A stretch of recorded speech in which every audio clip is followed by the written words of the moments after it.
So today we are also looking onto how barter trade became a difficult and how money was actually introduced to the trade, to the people who were actually doing trade. So let us look into what are those factors that made barter trade fail.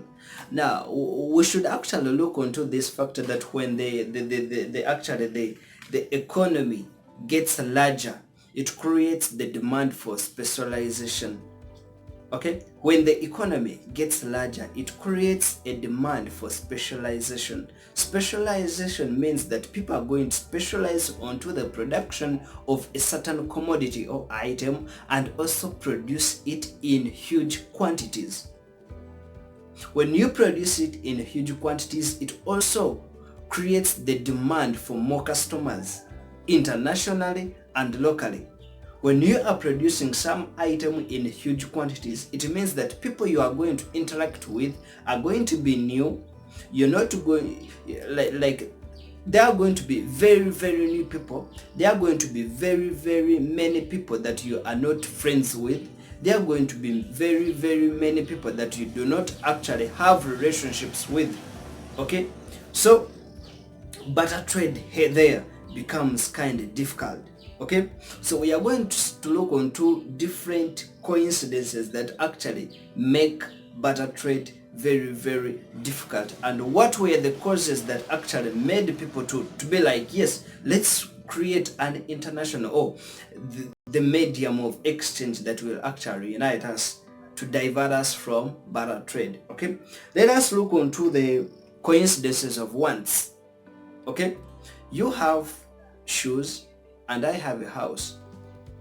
Okay, okay, I want to sell off my shoes, but you want to sell off your house. But I don't want your house. I want something else that you do not have. So you find that when it's actually barter trade, you may be interested to sell a particular commodity, but the person you want to sell it to does not actually accept what you have. So that becomes a very big problem, a coincidence of wants. What you want to sell is not what I want. What you want is not what I want. So we cannot do the exchange. Okay? So when you also look onto the coincidence of scales, it's also the biggest factor that actually made barter trade impossible. That actually people thought of, like, let's introduce something better. Let's introduce a uniting medium of exchange. Okay, so the coincidence of scale works in a way that I have shoes and you have a car. Okay, I want to sell off my shoes, but the person I find is selling off a car. So how many shoes am I going to provide that are actually worth your car? You have a house and I have cups. Okay, or I have t-shirts like this one, and for you have a house. So how many t-shirts am I going to provide that actually reach the scale of your house? 10,000 shirts, 1 million shirts. How many of them do I have? That quantity of those shirts that are actually going to be worthy your house? I do not have them, so we cannot transact.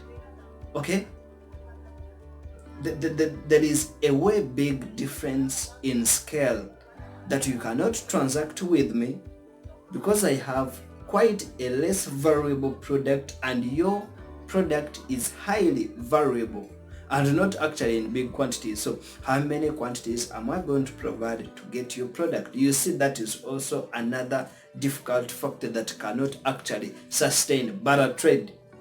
Okay, so when you also look onto the coincidence of time frame, it also a very big factor that cannot actually allow people to exchange goods for goods. Remember, some goods are perishable and others are durable.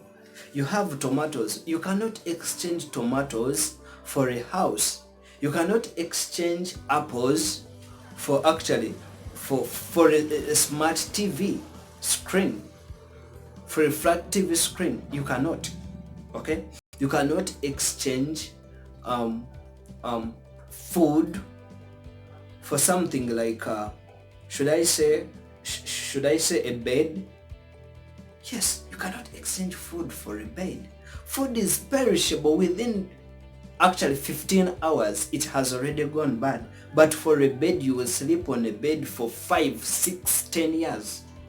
Okay, so you see there are many factors that actually do not allow an international exchange of goods for goods. Some goods are perishable, they easily get destroyed, they do not last long, while others do last long.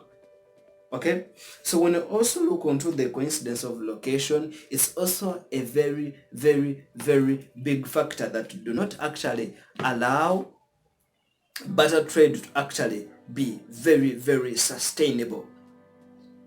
Okay, the coincidence of location. I want to buy a house.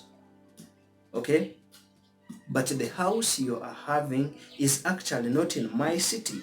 It's not that you are going to transfer a house from one location to another to meet my desire.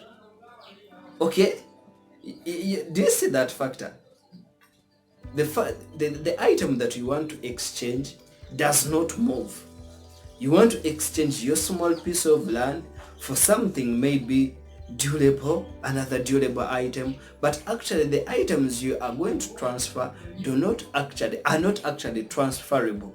They cannot be located from one place to another, so they do not meet my desire.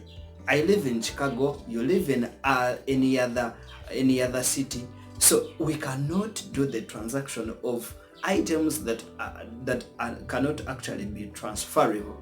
Okay, so with those few factors, you see that actually barter trade couldn't be sustainable, so people had to bring in other ways, other mediums of exchanges that unite them, that are actually globally or in that small community that are actually can be actually exchanged into various products, that everybody can accept that particular medium of exchange. My name is Daniel Reinhardt, and please do subscribe onto this channel as we get deeper to understand Bitcoin and money. I thank my patrons, Miss Jane McAdam, Mr. Jamie Barrett, Mr. Dave Smith, Mr. Wayner, and so many people who actually support this channel. Thanks so much for watching, and please do leave a like, a share, or a subscribe.